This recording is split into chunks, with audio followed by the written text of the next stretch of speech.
Thanks for listening to the Pop Culture Cosmos and the PCC Multiverse. Check out more great podcasts today on one of these awesome affiliate networks. You're listening to a Weeby Geeks Network podcast. You're listening to the ESO Network, your station for all things geek. The Tangibound Network. Check it out. TangiboundNetwork.com. Listen to this show, the latest episode, every time.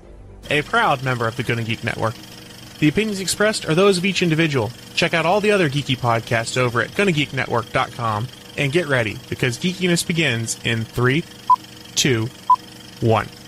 On this week's episode, it's our best and worst of movies for 2018, as we once again delve into the pop culture cosmos.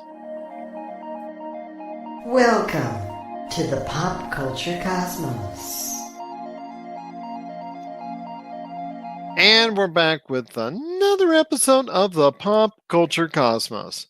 My name is Joe Glassford from Pop Culture Cosmos and Game Source. We truly appreciate everyone out there listening to all of our shows. But it wouldn't be a Pop Culture Cosmos without my good friend. He is a film aficionado for Humanica Media. You got to check out everything that's going on today at humanicamedia.com, Humanica Media on Facebook, YouTube, Instagram, and so much more. It is my good friend, and he's going to be crashing hard by the end of this episode. It is Josh Peterson. Stay alive, my friend. Stay alive. Drink that Red Bull. Yeah, and then I won't go to sleep. I'm good, man. I'm good. Let's talk about some movies. All right, we are here today to talk about our favorite movies plus our not-so-favorite movies this year in 2018. But it all starts off with our best in movies in 2018 because there's so much to talk about when there is movies out there galore that we've come across, we've seen, we've sat through. Some are good, some are not so good, some are right in the middle. So Josh, for your number 10 film of 2018, I got to hear it, man. We'll go one at a time. You go your number 10, I'll go my number 10 after that. So your number 10 film of 2018. I got A Quiet Place. I like the movie, love what they did with it, but there are just so many other movies out there that I liked better this year that it almost didn't make the list. So Quiet Place was good. You know, John Krasinski, great directorial debut. He did a good job working. The sound editing was fantastic and not as good as Blade Runner 2049, but it's still pretty good. Yeah, so that's my number 10. You know, I don't know where they're going to go with the sequel. Allegedly, one's in development, but this was a movie that went places that the horror genre has not gone before, and the horror genre has been everywhere. So that's my number 10. What is your number 10? Number 10 on my list is Power of Grayskull, the definitive history of He-Man and the Masters of the Universe. It is one of the best documentaries that I've seen over the course of the past couple years. And I've seen quite a few because McCallum Films has done quite a few. Missing Mom, Nintendo Quest, those have been outstanding documentaries. Won't You Be My Neighbor was also an outstanding documentary as well. So of those, I think right there, Power of Grayskull, which McCallum played a part in directing. I want to congratulate him, plus everybody involved with the Power of Grayskull, the definitive history of He-Man and the Masters of the Universe. It is truly a well thought out background of the toys, how they became a hit, how they came to be, the trouble between Kenner and Mattel and all that, how Star Wars fits into it. All that backstory was really fun to tell, and it told it in a concise 90-minute story that I just really, truly enjoyed from beginning to end. I want to give my shout out to number 10, The Power of Grayskull, the definitive history of He-Man and the Masters of the Universe, which you can catch right now on Netflix. All right, my friend, I want to hear your number 9. Your number 9 on your list of the top 10 films of 2018. Okay, so you and I are probably going to differ on this one. I got Deadpool 2. Well, Deadpool 2 was good. I liked the first one better because I wasn't quite sure what to expect going in. And this one kind of just did the same thing that Deadpool 1 did, but not as good. The jokes kind of went too far in some places. Like they stopped being funny, 5 minutes after they should have stopped making them. Like there's a lot of that in there. I love Ryan Reynolds. I love the plot line with Cable and all that, and that was really cool. And I love the X-Force, and everyone's dying as they're jumping out of the airplane. That's really funny. But it didn't hit me the way that Deadpool 1 did. That cool action bad mouthing Merc. Deadpool 2 was just more of the same, and they didn't really take the movie in a place that made it rise above its predecessor. So I liked it, but not enough to put it in my top 5. I didn't like it at all comparative to what the first one was, because I'll put it this way. My wife and I, we actually watched it at home. We never caught it at the theaters, but when we watched Deadpool for the first time, we were busting up laughing. We were, crying, tears coming out of our eyes. We were just rolling all over the place. It was incredibly funny. This was Ryan Reynolds doing his shtick at its best, just far superior than anything else he had done since Waiting. Nothing else came close. This was suited to him specifically. And you and I have talked about that before. When it comes to what I saw in Deadpool 2, instead of me going, ha, ha, ha, ha, really laughing really hard at every joke that was out there, like you said, it was more of the same. And it was more like, and it just was not the same. It did not have the same hold on me. For me, it was just quite a step down. Not even in the same category or league as Deadpool. And that's a shame, because there was only just a few moments where I was just like slight chuckling at best. Yeah, and so I'm curious what Disney's going to do with this property going forward. But yeah, I wanted more from it, and I didn't get that. Maybe next time we'll see what the future for Deadpool holds with Disney behind the wheel now. Doesn't matter what we say. $700 million plus later, it says a lot about where the series is going. Well, he's the kind of character that says what everybody is thinking. There's been, for some reason, like comedians can't do that anymore, but Ryan Reynolds puts on a red costume with ninja swords and he can do whatever he wants to, So it's the crudeness that society wants but won't admit to. It's the 80s all over again, but only in limited form. Right. I guess it's okay if you put on a mask, and he's a burnt person, so he can say whatever he wants to and get away with it, I guess. But what is your number 9? My number 9 is Aquaman. Aquaman, just to me, was a lot of popcorn fun. You know what? It didn't have the best storytelling out there, nor did it need to. James Wan said, you know what? Let's turn up the fun to 10.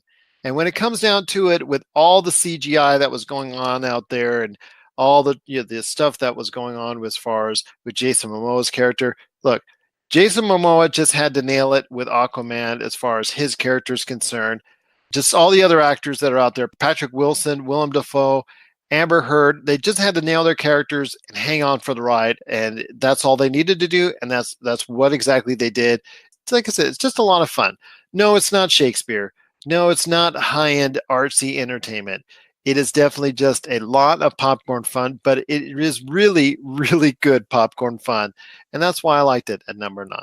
Yeah, it was definitely a great movie. Like, you didn't have to really devote your mind to it. You can just kind of watch it. And it was a visual feast. It was a good spectacle. It was, like those night scenes in Avatar where they're just fun to watch. Another cool thing about it, not a lot of political stuff in there too, like you get in a lot of movies these days. So there was some statements there about as far as polluting the sea and too much war and all that. I mean, that statements were clearly made in the film. Yeah, but you're not diving into this side of the political aisle or that side of the political aisle. It's mostly just environmental stuff, and that's typical of a Aquaman, even in the comic books. But no, this was a fun movie. I enjoyed it. I could go like. I like this movie better than Jurassic World. Jurassic Park's supposed to be like that type of movie, the fun movie you go to watch to just kind of unwind. And Aquaman kind of filled the void left by the Fallen Kingdom movie that I was hoping would come out. So good job, and we'll get to that. That's actually somewhere on my list, but yeah. All right, well, let's go with your number 8, my friend. Could that be on your list? My number 8 is Little Italy with Hayden Christensen and what's Julia Roberts' niece's name? I always forget. Emma Roberts. It's a fun movie. It's funny because it's got these two people. Their parents run competing Italian restaurants. So just seeing like all the hijinks they play on each other, like it's got some like romance cheese in it, but it's it's a pretty funny movie, and it's a simple plot, simple character, simple development. You know what's gonna happen. It's like Love Actually to me. It's just a comfortable movie to watch, and it got a short run in theaters, but I think it hit on demand pretty quickly. But no, I enjoyed it. I think Hayden Christensen's a better actor than people give him credit for. I think with Star Wars, he just got a bad script. So I'm hoping maybe one day we'll see more of him. But this was a pretty good little movie. Not a lot of depth to it. Easy to watch if you're looking for something to just a popcorn flick. Sit down on a Friday night, soak yourself up in the couch for a bit. Little Italy's definitely something worth checking out. But what is your number 8? Well, I'd love to say my number 8 is Vice, A Star Is Born, or Paddington 2, which I know my eldest daughter, really just wants to go ahead and check out as soon as we can, because we've heard such great things about it. It's been a lot of, believe it or not, a lot of top 10 and top 25 lists out there. And I know my daughter and I really want to check it out soon. Paddington 2, for some strange reason, it's getting a lot of great press out there and a lot of great reviews as far as end of the year results out there. But those 3 aren't on my list because I didn't get a chance to see them yet. But one movie I did get a chance to see within the past couple of weeks is at number 8, and that is Roma. And yes, it is an art film. And yes, you will be in the Oscar race. And yes, most likely will be a number 1 for a lot of critics out there. It is an artsy film. It is something that you're going to take in if you really want to enjoy it. But if you're not into those type of films, you're going to get sucked out of it right away. That's on Netflix right now, right? If people want to check it out. That's correct. It is on Netflix. Subtitles you can get because it's all spoken word in Spanish. To me, I actually did not have the closed captioning on. I did not have the translation on, and I just truly enjoyed it for what it was. And I cannot say enough good things about it. It's a really visual type experience, even though it's black and white, because you see things from a perspective. Yes, in a lot of movies, you're seeing things from a perspective, and you're just like you're watching what's going on the screen, but you almost feel like you're just participating and you're just like right there within the action, and you're seeing things in the way Alfonso Cuarón is trying to see things. And it's just the way it's just shot was in many scenes was just truly something to behold. Unique ways of using the camera I've just not seen in quite some time that I truly enjoyed that aspect of it. Yes, it does some things in there that are supposed to just get you thinking, get you talking, and are shocking at sometimes. But for the most part, it just tells a loving story between a housekeeper and the relationship she builds with the family that she works for. And in that sense, it's a really heartwarming story there. There is some tragedy involved.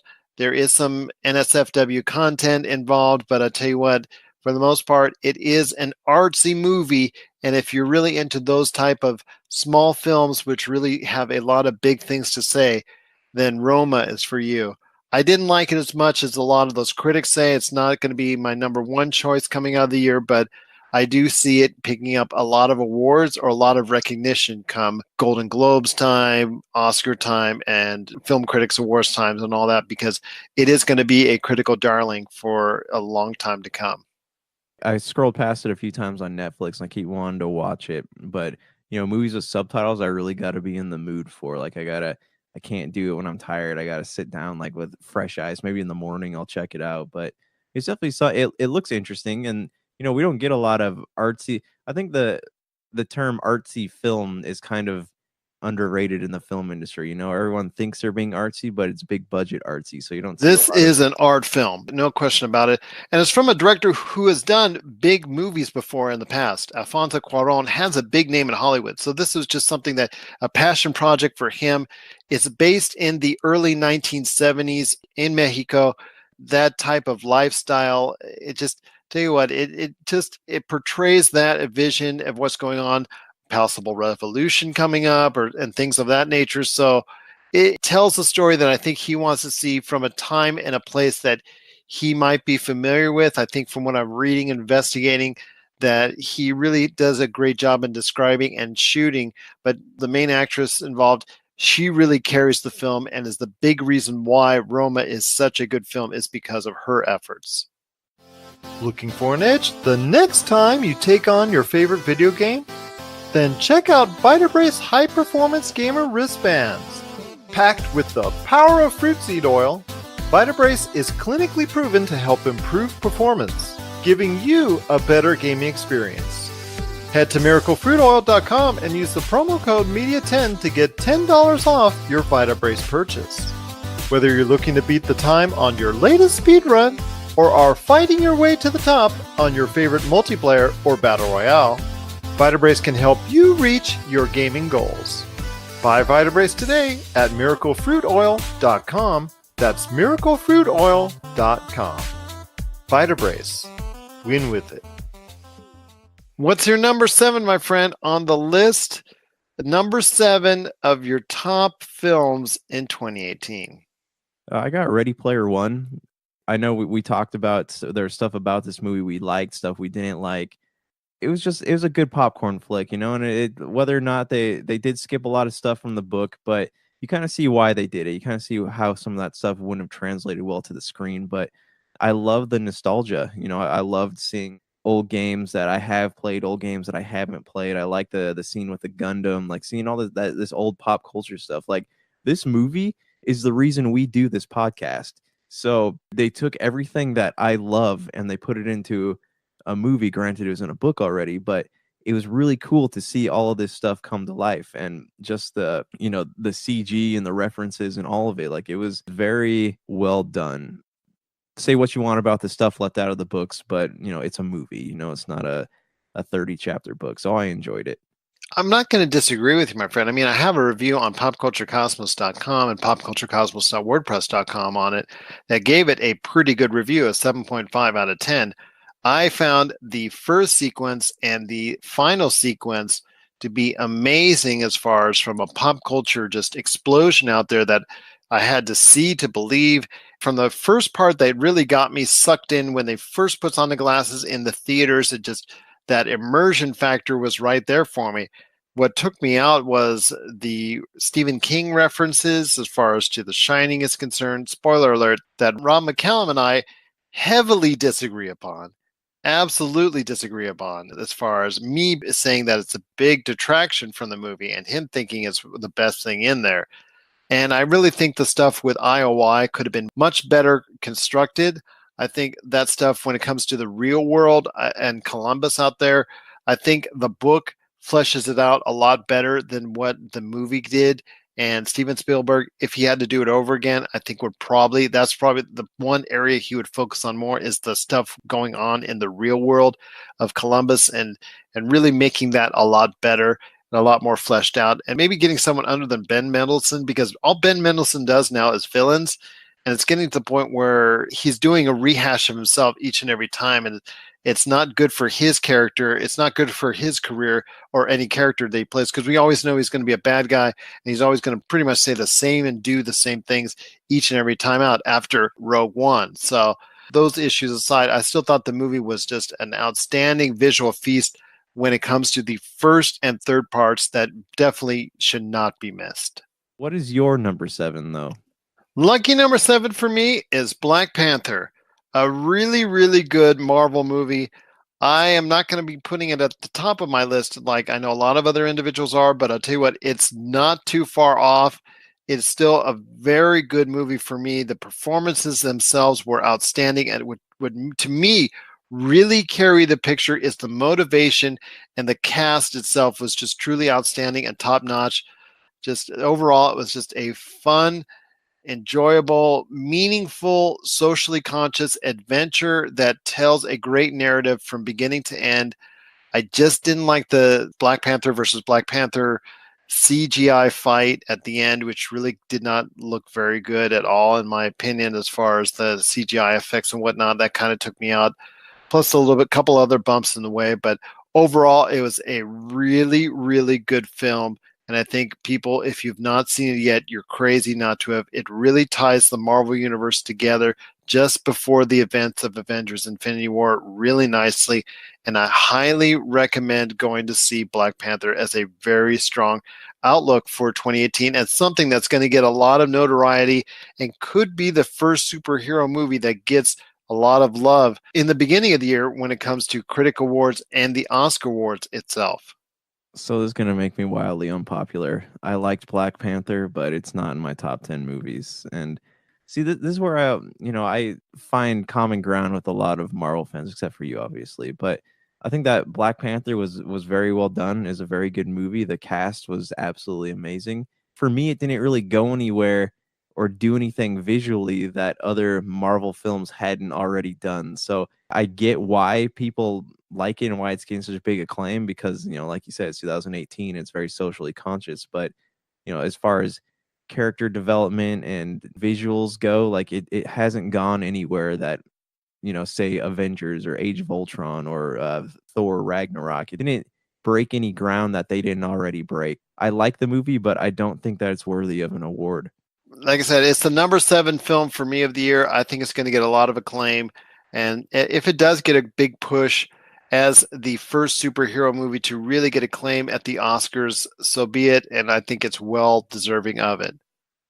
What's your number 6 film, my friend? Number 6 on your top 10 films of 2018. Another Marvel film here. I got Ant-Man and the Wasp. We talked about because it bridged the gap between Infinity War and whatever comes next. So it was simple. You walked in, it was simple, is entertaining. It went from point A to point B without diving down any rabbit holes. You can just kind of, as a good popcorn flick, you sit there, watch it. Didn't have to worry about anything. Tied up the strings you wanted it to tie up. Of course, had the after credit scene that delivered, and they already spoiled how that turns out in the Infinity War Part 2 trailer. So it dived into an aspect of the MCU I was hoping they would explore more, and it did its part. And, we found out what happened to Scott Lang while the Avengers were fighting in Infinity War, and I'm excited to see where Ant-Man goes in Endgame. How did you feel about the movie? I thought it was a really solid movie myself. A lot of fun to watch. Another great popcorn flick. I should have put it on my honorable mentions along with Game Night and Won't You Be My Neighbor. It is something that was probably around the 13, 14 area for me, but still a very solid and fun movie, Ant-Man and the Wasp. I like that. I'll probably watch it again at least a couple more times because it's a really lot of fun. I didn't want to try to do anything that Avengers Infinity War was, because Avengers Infinity War obviously took a turn for the worse and turn for the dark at the very end. They wanted to provide something light that is still somewhat meaningful and tied into the whole Marvel Universe thing. And I'm happy that it had the success that it did. It'll never find the success some of the bigger movies in the Marvel Universe will have, even if they make another Ant-Man type movie. But it has its own niche and its own place. And I believe Disney and Marvel, for some reason, just truly love and have a place in its heart for Ant-Man and the Wasp, because the first one didn't do so hot, and it's on the lower end of success stories when it comes to the Marvel Cinematic Universe. But they obviously have some place in its heart for Ant-Man and the Wasp. That's why they brought it out. And I'm glad this one did better. And I look forward to seeing another version coming up, maybe in about 3, 4, 5 years, of another Ant-Man and the Wasp coming to theaters, because this one was really just a fun popcorn flick and a nice change of pace from what was going on in the bigger part of the Marvel Cinematic Universe. All right, my friend, where are we at as far as number 6? I think it's my turn, is it? Is that correct? Yeah, what do you got brewing at number 6? Isle of Dogs, my friend. If you've not seen this movie, and you're probably a lot like other people out there, is because this movie went under the radar, didn't score a whole lot of money when it comes to the box office. I think like $30 or $40 million worldwide. Just didn't make those kind of headway out there in as far as the box office is concerned. But an Isle of Dogs, where dogs are sent off Japan and exiled onto their own island where they have to make do for themselves. That concept and the art style, as far as the animated style that they used in the film. And you know what? Any film that recreates Edward Norton as a star after, I don't know what he did wrong to make Hollywood angry, but it's finally nice to see Edward Norton come back in a strong performance again with Isle of Dogs. And I'll tell you what, it just really was an enjoyable film. And I cannot recommend it enough to anyone out there that wants to see a different type of film, but still yet have a place with its own type of animation and style. That was on my list, and I never got around to seeing it because I think I forgot about it. So, and I should say Wes Anderson. Yeah, his movies are good. Moonrise Kingdom and the Life Aquatic with Steve Zissou. Like those are all good movies. They're kind of cult movies, so you kind of don't.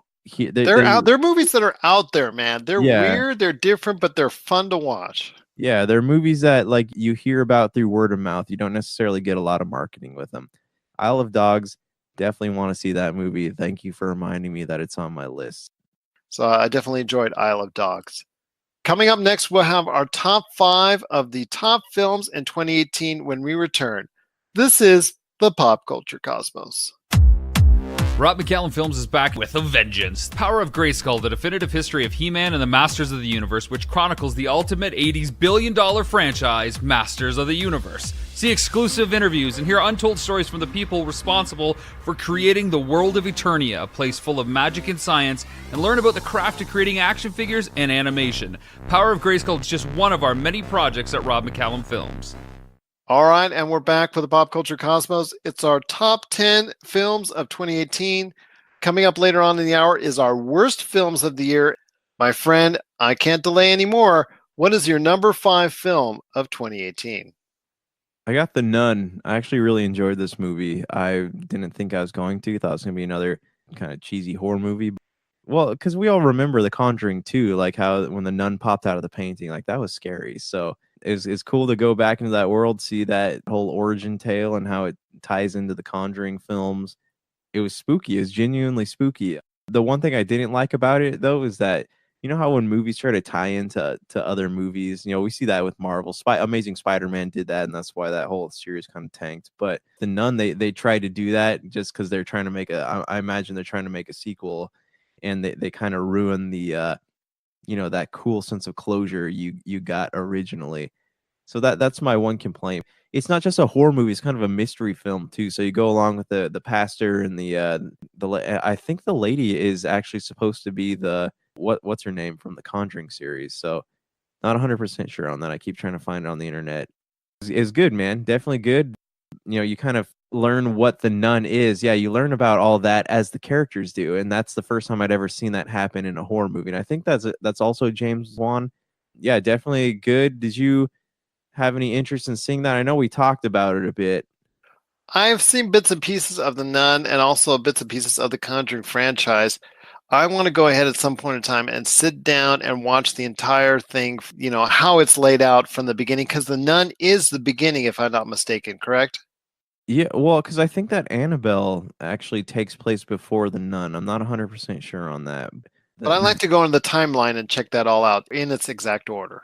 If you're looking for a good horror flick, people still like to be scared, if I remember correctly, from my days working in a movie theater. Yeah, check this one out. It's one I didn't think would make my list, and it did. But I ask you, Gerald, what is your number 5? Well, my top 5, I could throw a blanket over them. And this time next week, I might give you another different answer.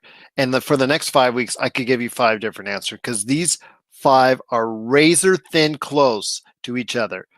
I was thinking 1 would be number 5, 5 would be number 1, 3 would be number 2, 2 would number 3. All these are just so close to me as far as exactly what I think of them, because all these films I think are pretty much the same to me. But I'm going to give at number 5, I'm going to probably have to say right now, if you tested me, Mission Impossible Fallout. Just truly a great film in the Mission Impossible series. My second favorite of the Mission Impossible films, and a lot of people, and you wouldn't be wrong if you said so, are saying that it's the best Mission Impossible ever, and it's not even close. And if you're saying that, I'm not going to argue with you. But Mission Impossible Fallout is truly an incredible ride from beginning to end. Tom Cruise, what can you say about him, man? You can pick on his movies choices from time to time, but when it comes to the Mission Impossible franchise, he goes all out, does all those stunts, breaks his foot, which people have seen now, as far as they've shown it all over YouTube occasionally murders people with airplanes. Exactly. So I'll tell you what, right now he cannot be stopped when it comes to Mission Impossible franchise. It reached heights box office wise it's never reached before. So the future is just going forward for this franchise. It's all because of that. Mission Impossible Fallout is just a fun thrill ride from beginning to end. Yeah, it's actually on my queue currently. So it's next. I had somehow House with Clock in its Walls got put above Mission Impossible on my watch list. So I watched that instead of Mission Impossible. mistake. What the? But Oh my yeah, gosh, I'm man. gonna watch it probably tomorrow, so we can have this conversation on the next episode we film. But I do want to see it. I haven't really been into the last two Mission Impossible films. I loved the third one. They're all chasing after something, but nobody really knew what it was. Yeah, I'm gonna check it out, and I'll get back to you on that for sure. Okay, let's talk about the Flopcast. Where every week we drink a lot of coffee and we talk about comic books, Movies, conventions, music. Saturday morning cartoons. Oh, don't forget the coffee. Lots of weird, obscure pop culture stuff from the 70s and 80s. And chickens. Yeah, chickens. This will be the stupidest half hour of your week. We guarantee it. You can find us on the ESO network. And flopcast.net. What's your number 4 on the list, my friend, of the top movies of 2018? Number 4, I got Venom. I actually like this movie a lot more than I thought I would. And I know we talked about it. We discussed this, and you aren't looking like you enjoyed it very much, but there's something about it, man. I'm Eddie Brock. I'm Eddie Brock with my fake New York accent in San Francisco. I'm Eddie Brock. Did you actually watch it? I liked it, man. I liked the dynamic between Venom and Eddie Brock. Yeah, it had a lot of gaps in it, but I wasn't going into it expecting it to rock my world in terms of intelligent storytelling. I watched it because I needed to, you know, I needed to add it to my list of movies I watched. But this one, I wasn't expecting to like it, and then I did. So I went in with almost zero expectations about what to expect, and I was pleasantly surprised by what I got. Yeah, there's a lot of gaps in story and character development and plot development. It's missing a lot of things, but it wasn't unbearable. It wasn't unbearable in the vein of like Green Lantern, if that makes sense. You know, and it didn't have the weight of a greater universe on its shoulders, so we didn't have to worry about that. It's a standalone flick, and it's almost like Tom Hardy was playing two people. It was fun to watch. Yeah, his New York accent's not the best, but it was And he's in San Francisco, man. I know, man, but like it was all right. Like I honestly can't pinpoint exactly what I liked about this movie, but I did like it. You know, I didn't regret spending 2 hours watching it. All right, next on our list is my number 4, and my number 4 is Incredibles 2, which I think is almost as good. I thought it might be better at the time I saw it now, but upon thinking about it and actually just watching parts of it again and thinking to myself, you know what, this is just about as good, but not quite as good, but just about as good as a sequel can get to its original movie that was done so many years later. I love The Incredibles. I think it's Pixar's best film ever, and Incredible 2 is just a feather shade right behind it, along with Toy Story and a couple others, but Incredibles 2 isn't just it's an incredible tale. Pardon the pun there, but it is an incredible tale about how it leads into Elastigirl's time in the sun. Well deserved. Truly enjoyed the whole thing and the whole reimagining of The Incredibles. I was hoping for years that we would see a sequel, and I was not disappointed at all with Incredibles 2. I think it's just a really fun movie and one of Pixar's best. Dag nabbit, Gerald, I completely forgot that I watched that movie. Jeez, that would have been on my list. It would have been on my top 10. So I'm just going to agree with everything you just said. My only complaint about it was that I did not like the mind control aspect of it. I know that it's supposed to be showing, like, I guess normal people can be supervillains. I don't know if that was the theme they were shooting for in that one, but I feel like mind control is much like having a pet die in a movie. It's just a cheap storytelling. It's a lazy storytelling tactic, kind of like time travel. Kind of like Captain America Civil War, if that's the case, and Daniel Bru's character over the Winter Soldier. Yes, exactly. There's a lot going on, but it was funny, and it had, like, gotta love Craig T. Nelson. Like, that guy he owns that voice, and it is so good. I love the movie, and why we had to wait 10 years for that, I don't know, but I am hoping so much that they round it off by making it a trilogy. I hope so too, and I believe strongly that movie Incredibles 3 would be a hit, and obviously would be something that is well worth watching, because Incredibles 2 was a tremendous sequel to the best movie Pixar has ever made. All right, my friend, top three. So it starts off with you. What is your number 3 choice for the best in movies in 2018? I can't remember if this is one that who I argued with about this one. This was a very divisive movie. Solo, a Star Wars story. I It wasn't with me. I thought it was good, but not at your level. Well, okay, so keep in mind though, I didn't see as many. I saw probably about 18 movies this year, so I didn't see as many as I normally watch. So that's why I was kind of cramming them all in at the end of the year here. But no, it was a side of the Star Wars universe that I don't really know much about, and it didn't hold itself accountable to with besides the parts with Darth Maul and all that. It didn't really hold itself accountable to the greater mythology of the universe, and it was fun. It was a fast paced film.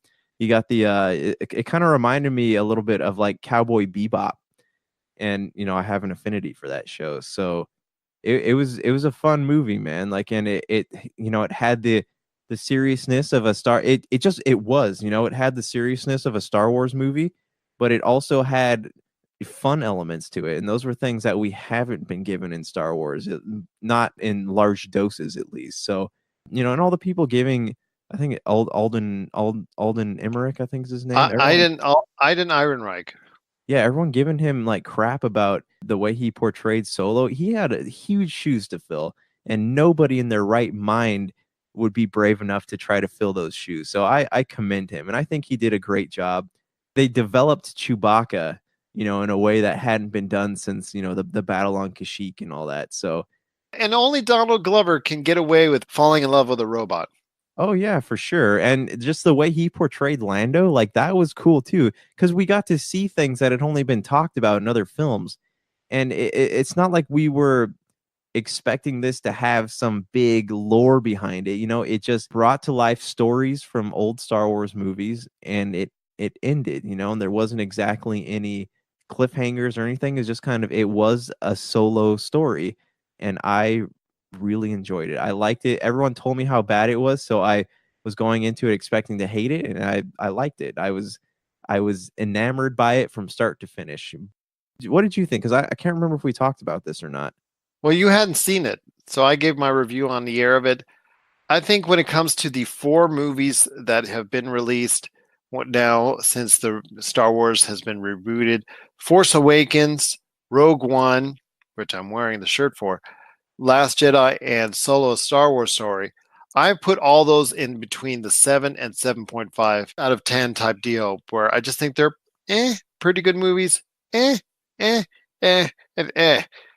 in each of those movies, you've had tremendous highs and tremendous lows when it comes to the actual overall story arc, as far as the plot lines, the acting, and just the whole thing.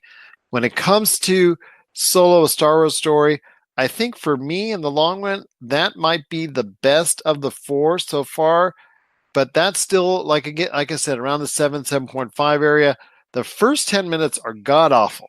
On his home planet, him and Amelia Clark, they're on their home planet, and that's just god awful. That's just awful stuff. It had a Blade Runner vibe to it, like they were trying to be a movie they weren't. Yeah, exactly, and it just didn't feel. But as soon as he went to war with the Empire, once he starts getting to that, then it becomes a pretty good flick to watch. Just really good stuff along the way, with little hints of Star Wars lore along, just enough to feed you from breadcrumb to breadcrumb. Like I said before, Donald Glover is absolutely brilliant as Lando. Just truly wished he was more in the film to me than he was. Alden Ehrenreich, I really liked his character, the way he attempted to try and become Han Solo. No, it doesn't.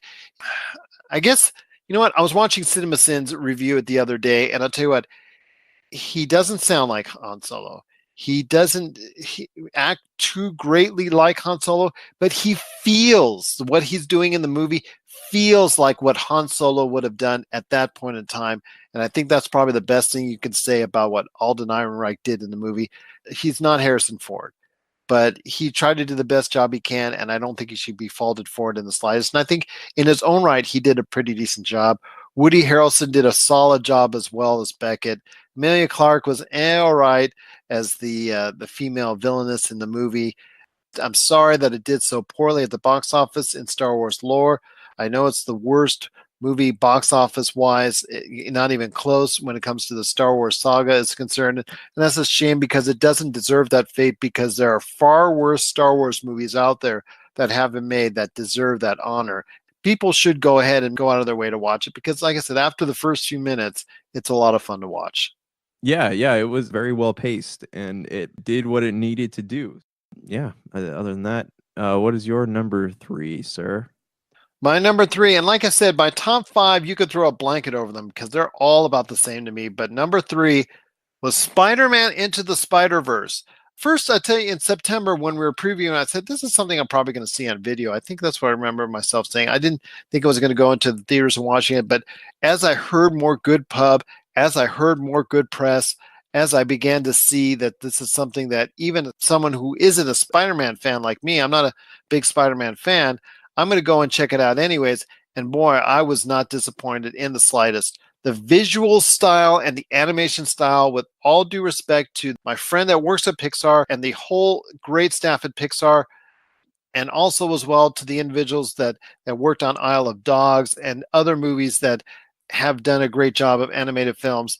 I'm sorry, Sony Animation is going to win the award for Best Animated Movie of the Year because that style and that artwork that was done in the film truly is amazing. It lays itself out like a comic book and is truly something to behold. It tells a great narrative and a great story. There's only a couple parts at the end where it comes to the finality of the villainous characters, Doc Ock and Kingpin.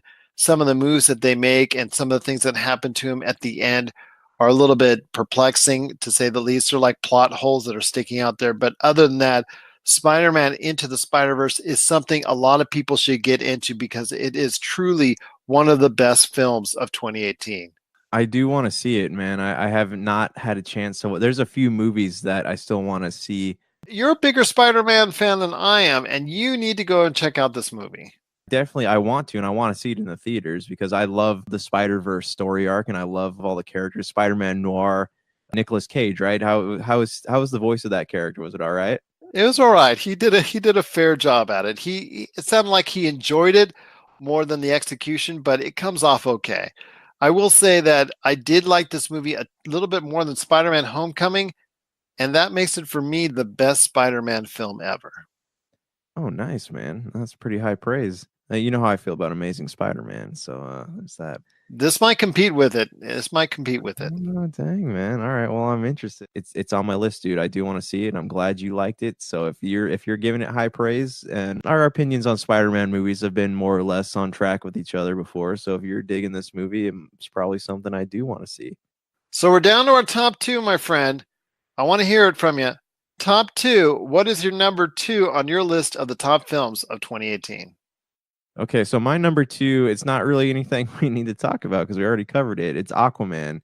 I liked it, you know, and I already said everything that we could say about it, and it was the acting was good. It was a good visual spectacle. There wasn't really a lot to worry about as far as tie-ins with the Justice League, just that brief mention of fighting Steppenwolf, and cool to see the Atlanteans in the way that I think that was the way they were portrayed in Justice League, right? When they're showing them protecting the cube. So it's cool to kind of see that culture on the screen.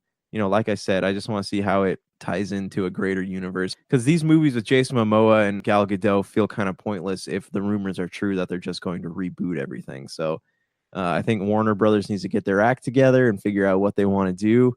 But good movie. And I hope that Jason Momoa gets to stick around for a sequel. All right, so what do you got sitting tight at number 2?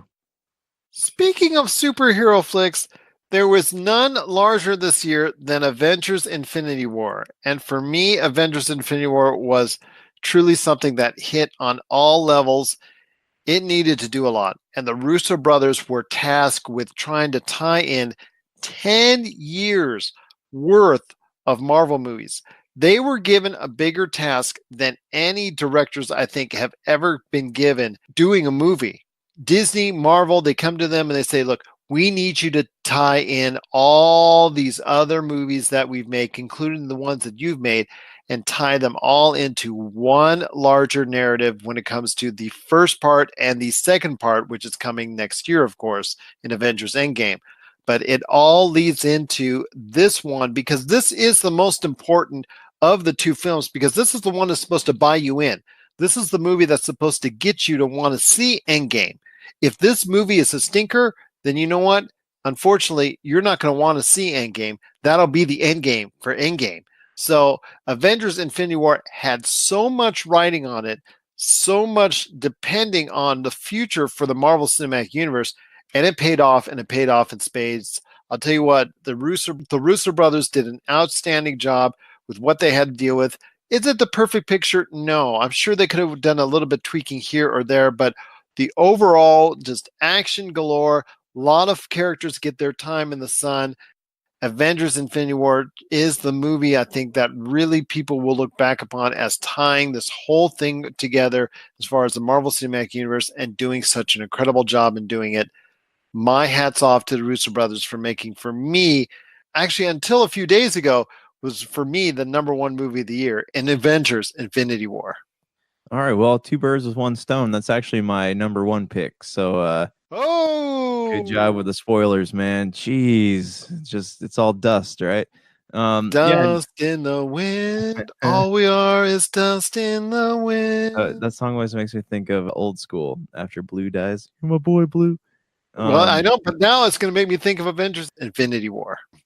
But yeah, it was the movie was great. Like I love the opening scene. I love seeing the Hulk fall down to the earth and seeing like the battle scenes were cool. It felt like its standalone movie leading into something bigger. Yeah, it was everything you said. Excellent movie, very well done. It was huge. It was a huge movie, a lot of moving pieces, and it was done on a scale that I've never seen before, and that was really cool. Definitely looking forward to Endgame. But Gerald, what is your number one movie? I can't believe I'm going to say this, but my number one movie of the year, and again, my top five are really close together, and my number one movie this year is not quite as good as Blade Runner 2049, but it is still an outstanding movie nonetheless, and it is the best movie I have seen in 2018. I cannot believe I'm saying this. Crazy Rich Asians, man. I'll tell you what, Crazy Rich Asians is my number one movie of 2018. It's a rom-com. I am the guy who has just laughs at rom-coms because they're bad. It almost destroyed Matthew McConaughey's career, almost went in the toilet because of all the rom-coms he was doing. I mean, those films were just nauseatingly bad. Rom-coms have just such a bad tinge to it and so many tropes. I mean, anybody when I see anybody turning to the Hallmark Channel and watching those, paint by numbers, color by numbers, 1, 2, 3, dude falls in love, always something going wrong, girl falls in love later on, then they fall in love together, end of story type deals that you see on the Hallmark Channel. I just go like, why are you wasting your time? Like these rom-coms are just, over the years, I've just been nauseating to me.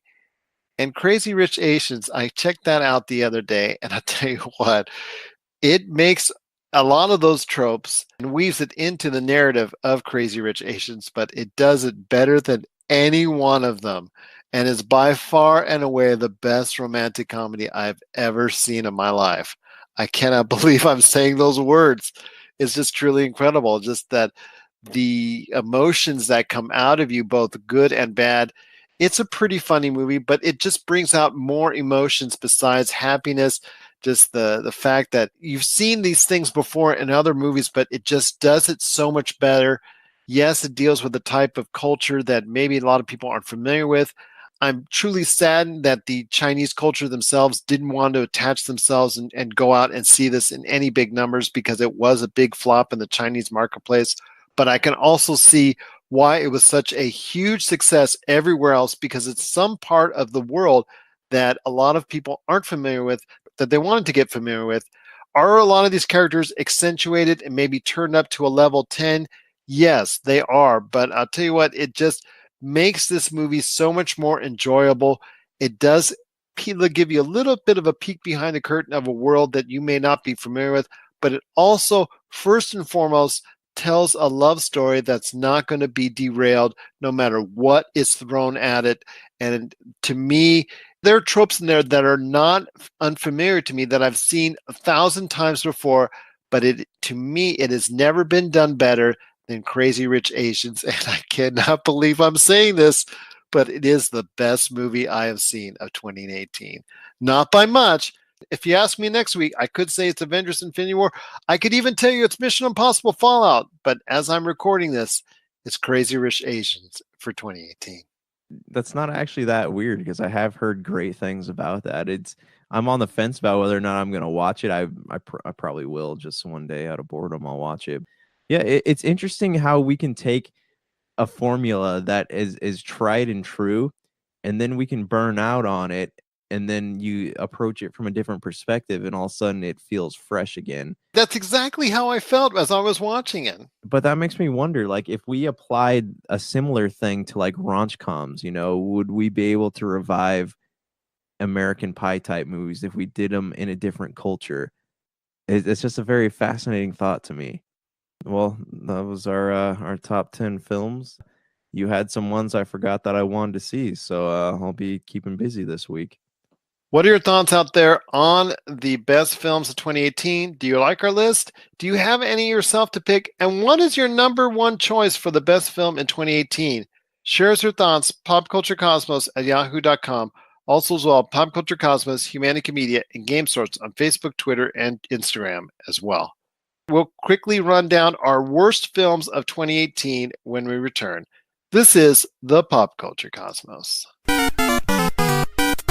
If you're tired of sifting through flea markets for rare and unique games, we can help. Retro City Games in Henderson, Nevada, only 5 minutes from the Las Vegas Strip, has all your favorite gaming staples, classics, and a wide selection of rare games with new stuff always appearing on our shelves.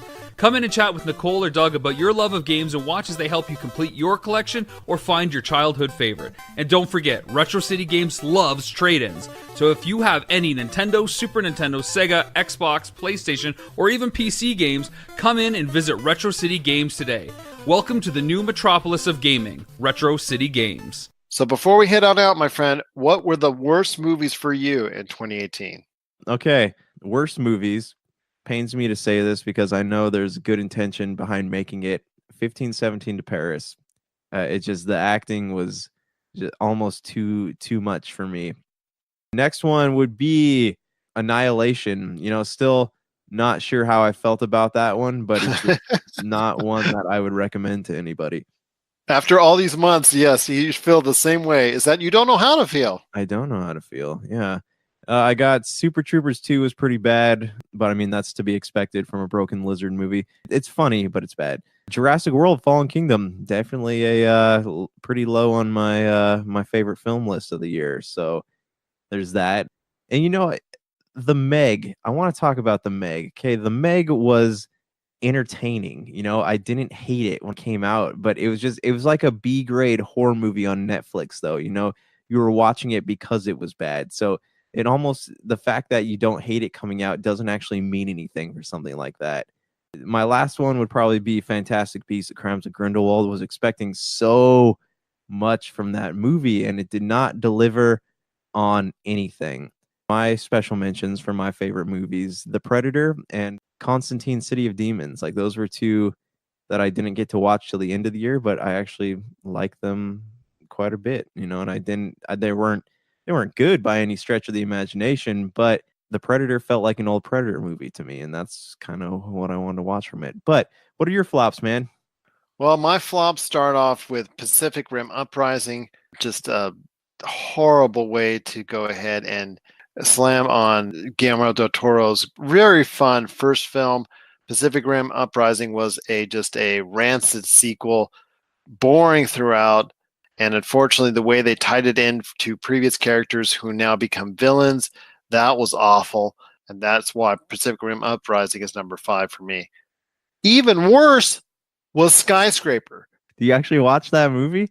I watched that movie. Unfortunately, I cannot take 2 hours of my life back from it. So unfortunately, this was one of The Rock's worst outings. And lately, he's had a lot of very subpar performances. And this one is just maybe the worst of all of them. Okay, maybe Baywatch for a lot of people, or maybe Rampage, but Skyscraper for me is really just the 4th worst movie of the year. And it could be even lower, but there were some really big time poops on this list. So Skyscraper wanted to be Die Hard. Unfortunately, not even close to being Die Hard. Number 3 on my worst of list, Tomb Raider. Oh, If you thought the first two Tomb Raiders in the early 2000s with Angelina Jolie were cheesy and popcorny, but were passable at best, or were not even good at all, you know what? This is like below them. And Alicia Vikander, she deserves a lot better than being in this trash, because this trash was just goodness awful. The way they try to and make their own type of storyline that still somehow blends in from the rebooted video game, which we spoke of so highly on the multiverse. Yeah, it stunk and it's bad. And the curse continues for the video game genre on film. And it definitely continues after the poor performance of Tomb Raider. Number 2, I so wanted this to be number 1 after I was watching about an hour and a half in, but there is a movie worse than this one, and that is Fantastic Beasts: Crimes of Grindelwald. It is just pure garbage. What a disappointment for someone who is not a Harry Potter fan.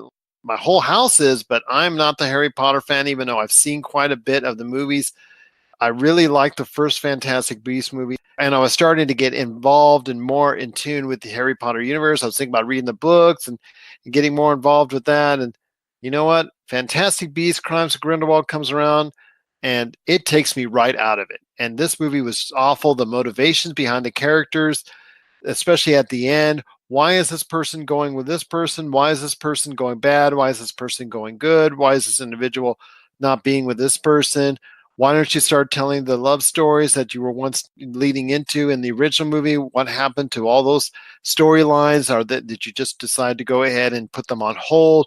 The good things about Fantastic Beasts, you decided to just almost ditch entirely in this movie and create something where, it was just Johnny Depp trying to hold the film together. And unfortunately, he didn't do a good enough job of doing that, because this movie was just, almost 2.5 hours of my life wasted because of it.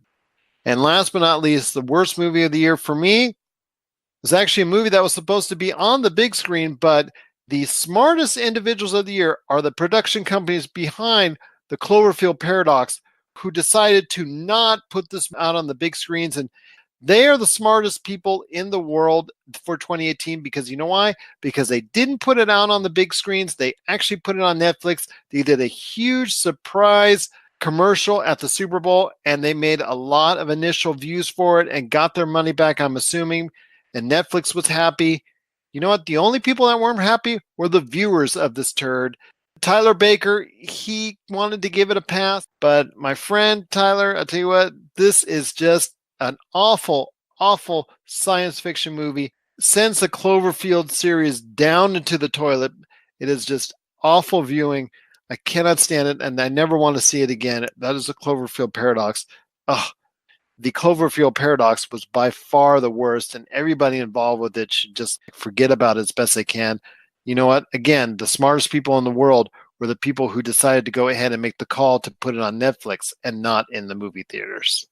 Yeah, I never watched it. I wanted to. It was on Netflix, and then you said it was on my queue, and then you said some not flattering things about it. So I was like, maybe I'll skip out on this one.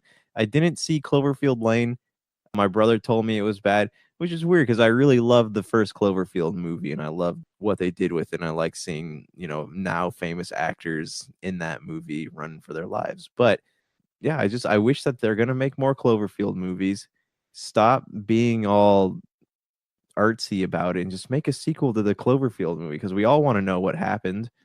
Just go there. Why bother, dumping all this money into things that people, if modern cinema has proven anything, it's that people do not like experimental films, and that's kind of what they're trying to do with Cloverfield. So I hope that if they're going to make another one, they just go back and make a sequel to the original one, because everyone who watched that movie wanted to see more of it. And it seems at this point it would be a stupid idea not to give them what they want. But that's just me. Yeah, man. Well, any closing thoughts here? If you have thoughts on the worst movies of 2018, did you like what we thought about our list of 2018, or do you have your own worst pictures of 2018? Share us your thoughts, popculturecosmos@yahoo.com. Also as well, Pop Culture Cosmos, Humanica Media, and Game Source on Facebook, Twitter, and Instagram as well. Well, we made it through the best and worst of 2018 as far as films are concerned. Any last thoughts on the way out? starting January 1st, we'll have a whole new bucket of films to watch and judge and talk about. So stay tuned. Next year's episode will be better. Hopefully it will be, with a lot of great films coming up in 2019. So for Josh Peterson, this is Gerald Glassford. It's another beautiful day in paradise right here in the Pop Culture Cosmos. We thank you for listening. And here's hoping you have yourself a great day.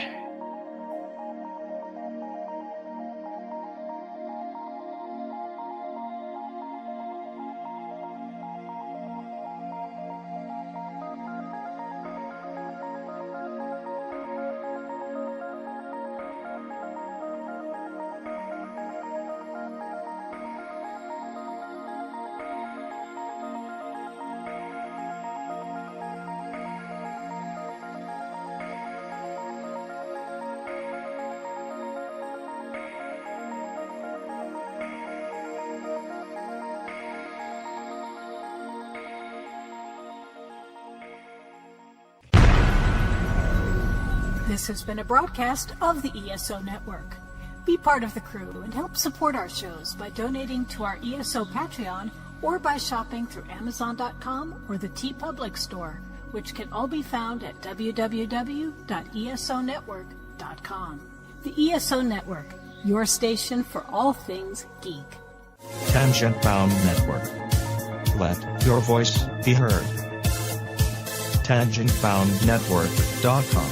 Thanks so much for downloading the Pop Culture Cosmos, and stay tuned as more great podcasts are on the way. Thanks again for listening to us here at the Pop Culture Cosmos.